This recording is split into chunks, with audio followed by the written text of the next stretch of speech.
Hello everybody, I'm KC, and welcome to the next First Impressions video. For those who don't know how this series works, this is a very unscripted video of my first impressions on something. Simple as that.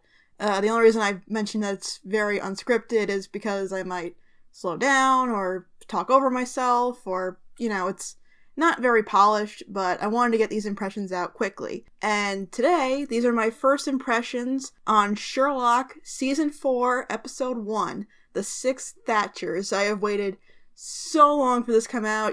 If you've been here a while, you know I'm a big Sherlock Holmes fan. Sherlock's no exception. I reviewed The Abominable Bride, and I'm so excited the show is finally back. So here's what we're gonna do. There's going to be first impressions videos on all of the episodes, probably the day after they come out, unless something comes up. So obviously this time we're covering the Six Thatchers, and then next week we'll cover the Lying Detective, and then whatever's after that, we'll cover that. And then sometime in the future, either next month or the month after that, we'll do a Let's Talk About on the entire season. So you will get a thorough Let's Talk About on Sherlock as a whole, but for the episodes individually, Let's Talk About to take too much time, and I wanted to get these impressions out quickly. So anyway, the episode. And also, I'm sure this goes without saying, but there's going to be spoilers in this video, so if you haven't seen the episode yet, what's wrong with you? Go see the episode, come back, then see this. Okay? Good. So, The Six Thatchers is a play on the Sherlock Holmes story, The Six Napoleons.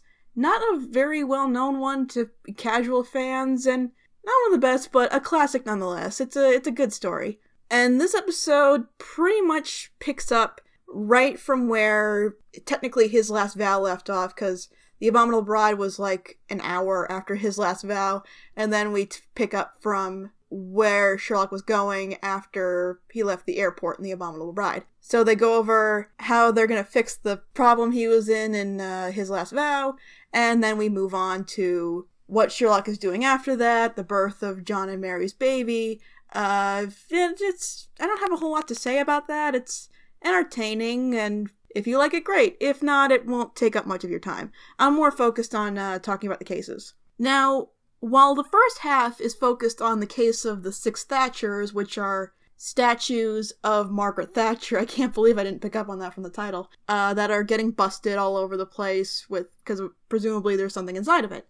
That's what you pick up if you know the story of the Six Napoleons. But here's the thing. The story of the Six Napoleons is pretty straightforward. Once you realize that there's an item out there that's been lost and it's a lost case, and they even reference it in this episode of The Black Pearl, then you probably know where the story's going. But the thing is here, they mostly focus on why Sherlock is pursuing this case. I mean, obviously, it's interesting and unusual, but he is convinced that this is something left behind to him by Moriarty.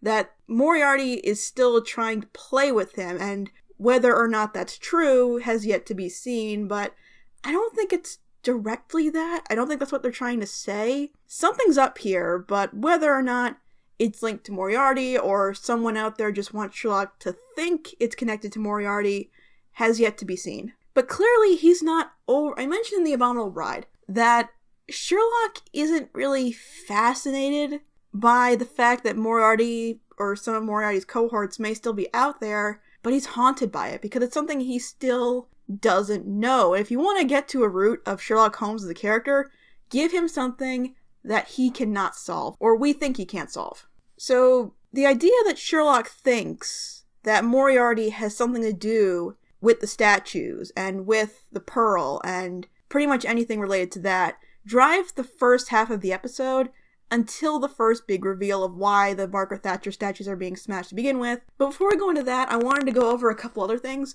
because, okay, first off, the thing at the beginning when he says he'll take the first case that links him to the Margaret Thatcher statue, and he says, one condition to Lestrade, you take all the credit. And, which is typical.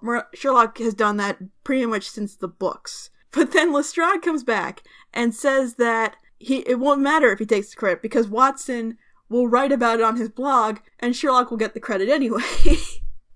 And that just cracked me up because it's so true. It's like that with everyone. And I'm pretty sure they mention back in the Sherlock Holmes books that Watson's stories are published. So even back then, it didn't matter if he was giving Lestrade the credit. I'm really surprised no one's pointed this out before. I'm surprised I didn't notice this before. It's so true, and it was really funny and pretty eye-opening. I wanted to give that a special mention because given what else happens in this episode, I was afraid it was going to be lost, but it was really funny and it had to be mentioned. A couple other things I noticed, being the Sherlock Holmes dork that I am, there are usually in Sherlock stories a lot of little Easter eggs and cameos and small lines that are referenced to other stories. And there were a ton of them in there. Probably ones I didn't pick up on, but here are some of the ones I noticed. There's this story about a merchant trying to cheat death that they keep referencing, and they keep having this visual of a shark representing it and sometimes fading in and out. That's an overarching theme, and I get the feeling it's going to be a theme throughout the rest of the season. But the reason I bring this up is because Sherlock apparently wrote a version of it called The Adventure in Sumatra. Now, Sumatra, for those who don't know, is a reference to a story they referenced once in the books called The Giant Rat of Sumatra, a story for which the world is not yet prepared. And they reference that every now and then in Sherlock Holmes media, but this was the first time, I think, that it was referenced in Sherlock. And I don't know if it's going to come back or anything, but given that this story of a merchant trying to run away from the inevitable is probably going to be an overarching theme, maybe this story will too? I don't know. I remember back in season 1 of Sherlock, whenever I'd see an interview with Stephen Moffat and Mark Gatiss, that I'd always tease about doing a version of the story of the Giant Rat of Sumatra, so maybe that's leading up to something. I don't know. There were a lot of small things in this one, like one of the cases that goes by is a reference to the story of the Engineer's Thumb. There was a small reference to the Red-Headed League with the guy with the faded tattoo, and he even quotes the guy from the Red-Headed League who's asking for Sherlock Holmes' help. Someone else pointed out online that there were some boats that had titles of Sherlock Holmes stories written in foreign languages. I think the ones they pointed out were The Speckled Band and The Lion's Mane. Toby! Okay, I cannot believe I didn't notice in those press photos, those on-the-set photos of Sherlock a few months back, where there was a dog, and I didn't put together that it was Toby from The Sign of Four. Toby's brought up a lot, and if you know your Sherlock Holmes stuff, you might remember that he was also referenced in The Great Mouse Detective, the dog, that was Toby. Just a fun little reference, because I like Toby. I like Toby a lot. And there are probably a lot of other references that I didn't pick up on, but those are just the ones I noticed. But speaking of dogs, there's a point where Sherlock gets knocked out, for reasons I'll go into in a second, I promise, it's coming. But the thing about it is, he's knocked out, and he's dreaming, I think, and they cut to that dog, Redbeard, again. Okay, I don't know if I never mentioned this in a video before, but what is up with the dog? Why is the dog so important? What happened to the dog? What is up with Redbeard? I don't get it. Like, if you know if there's like a popular fan theory, or if you have a theory of your own, or if there's something here that I'm missing, please comment. Let me know, because I really don't get it. Every time this dog has been brought up in the last season and a half, it always makes me stop and question, what is so important about this dog? I'm pretty sure it's not a Sherlock Holmes thing. I could have missed it. I don't know, but like this Redbeard, it's always Redbeard. Why is this dog so important? Hopefully we'll find out this season, because it's really aggravating me. So if you've got an idea of why this dog is so important, comment, let me know, because it drives me crazy. But let's get into the meat of the episode. Okay, so when we get to the last Margaret Thatcher statue, we find the guy who's been doing this, and Sherlock smashes it, expecting to find the pearl. I expected him to find the pearl, and instead he finds a flash drive. And it's the same flash drive that Mary had in his last vow. So at first you're led to believe that it's Mary's, but no, as it turns out, the AGRA on the flash drive is the initials of all of the people Mary worked with, R being hers for Rosamond. I'll give you 3 guesses what their kid's name is. But the guy who's been smashing all of these statues trying to find the flash drive was one of Mary's former partners. And he's out to kill her. Yeah, things just got real. So at first, Sherlock tries his best to keep his vow to protect her and Watson and the kid and the baby, but Mary quickly runs off to try and deal with this herself. And naturally, Sherlock catches up with her. That was so funny. She's off on this big, far-off location, and there's just Sherlock sitting there, and Watson. We'll get to Watson in a second. But something I really enjoyed about this episode, character-wise, is how dedicated everyone is. How dedicated Mary is to keep this away from Watson, away from her newfound family, and how dedicated Sherlock is to find out what Moriarty's up to, if he's up to anything, and also to keep his promise to keep Watson and his family safe. But to jump away from that for a second, the production value is also pretty top-notch. Well, I think there was too many, dissolves. Like, there's this stuff you see with Sherlock, and every time they're supposed to be referencing the theme of the inevitability and how you can't run away from your past. They have water reflecting off of him. Like, there's subtleties, not this episode's strong point. But beyond that, it's really well done. The locations, they're varied and exotic, and it gives the episode a grander feel. If that makes any sense? It's really adds more to the episode, and the action is a ton of fun. You can tell that they've gone up a notch with this, because there's always been action in Sherlock, but it wasn't really Guy Ritchie Sherlock Holmes level action. That's probably for the best. But it's always fun. It was fun, and even though there was some heavy stuff like going more into Mary's past and this character conflict Sherlock has with trying to figure out what Moriarty left behind for him, again, if anything, but it was still fun. It really did feel like a return to form. I was ready to just call this a fun return to form and call it a day. I was just ready to call this a fun episode, and then that happened. Okay, so they find out who's behind all of this, which I'll probably go more into when I do a Let's Talk About, but I've only seen the episode once, so I don't think I could properly go into that reveal. But I can go into this. They find out who did it. She threatens them at gunpoint. She shoots the gun, and Mary jumps in the way to save Sherlock's life, and she dies. Mary dies. I don't know how I feel about this. Like, on the one hand, it's done well, it's done respectfully. The scenes after, oh my god, it really punches you in the gut. I don't think this much emotion has ever been shown on Sherlock, even though he's not crying or anything, but you could tell that this hit him hard. This hit Watson hard. This hit everybody hard. And it's done really well. Don't get me wrong. But the fact that they did it, I don't know. Obviously, this is going to shape the season going forward. Maybe even the show going forward. But for right now, I'm not sure why they did this.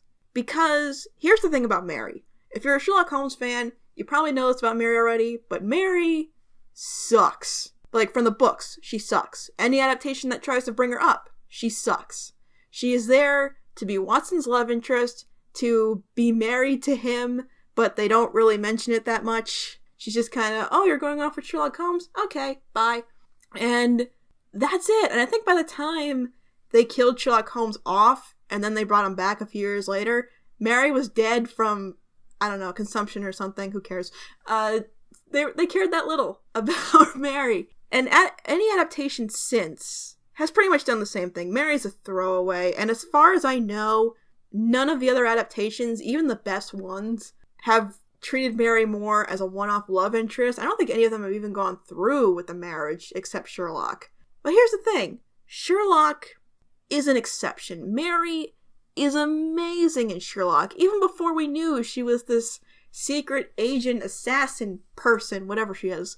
She was awesome. She had a personality. She had charisma. She had a great dynamic with John and Sherlock. It was great.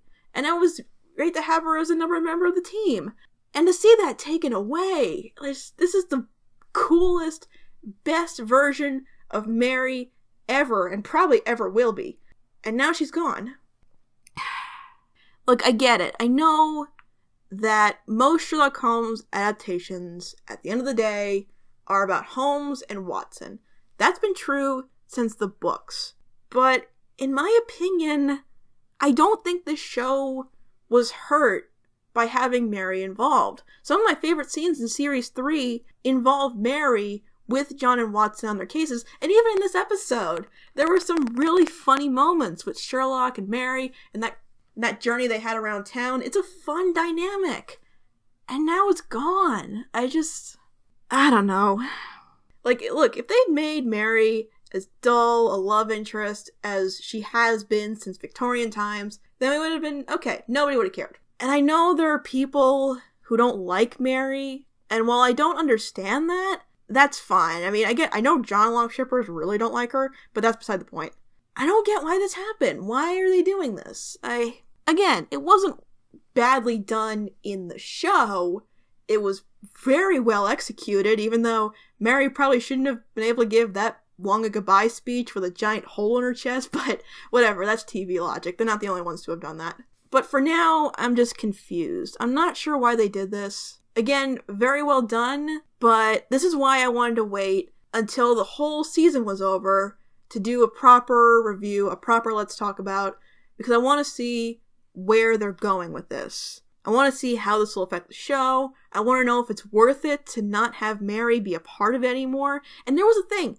I watched this on TV with my dad, and it stops after Sherlock says to Mrs. Hudson that if he ever goes too far or if he gets overconfident, to say Norbury. And that's where the episode ended for us, and we thought that was an abrupt ending, and it wasn't until I came online tonight where I found out that there was a message left over for Mary. Okay, I don't know why that happened, and it's an effective ending. I wish I'd saw it the day it came out so I could think about it more. But it was nice to have a proper farewell from Mary, to just think of John, and things are not going to be the same after this. So that's why I'm waiting to see where this goes. But right now, I think it was done very well. I'm just confused as to why they did it, why they had to get rid of such an amazing character. But I did appreciate that she went out sacrificing her life for Sherlock. That was pretty nice. So yeah, they may be sloppy, but those are my first impressions on Sherlock, the Six Thatchers. It was fun, enjoyable. At first, a great return to form. It was a great episode to come back to. And then they did the deed, and I'm waiting to see how that goes out. Oh, John's infidelity. I forgot about that because I didn't like it. I don't know what else to say. I really hope that's it. I hope we don't go into that anymore, except maybe that he felt guilty that he didn't get to admit it to Mary. That's really all I want from this. Like, John, come on, you're better than that. Okay, that's it. Those are my first impressions on Sherlock, the Six Thatchers. I will say this. I am very eager and anticipated to see what they do with this, see how this changes the show going forward, and it seems like that this will bring out some more compassion in Sherlock, and I'm very interested to see where that goes. Next episode is called The Lying Detective, and according to Wikipedia, that's a play on The Dying Detective, and The Dying Detective is a very interesting story. Now, they're probably not gonna tell The Dying Detective point for point, because that's what I thought they were doing with this episode, the Six Napoleons, and then they didn't. They typically don't. But depending on what elements they use from The Dying Detective, it could be an interesting story to follow up with this one, especially considering where John and Sherlock's relationship is now. This could be interesting. But if you want to know what I mean about what The Lying Detective could bring us next, depending on what elements they're taking from The Dying Detective, if you can, track down the Jeremy Brett special episode of The Dying Detective, because it's the best version of that story, and it's a great way to show that. It's probably going to be very different from The Dying Detective, but I'm very interested. That's all I have to say. So now I want to hear from you guys. What did you think of this episode, and what do you want to see from this season going forward? Anything at all you want to talk about? Let me know in the comments. And I'm sorry if this video might be sloppy or not very coherent. I'm trying to keep things as coherent as I can, but I'm not used to doing these kind of unscripted videos. Hopefully we'll get better in the next first impressions, the first impression after that. And like I said, there will be a Let's Talk About. going deeper into this and very well scripted, I promise. Until then, thanks for watching, and I'll see you guys next week, because the game is back on.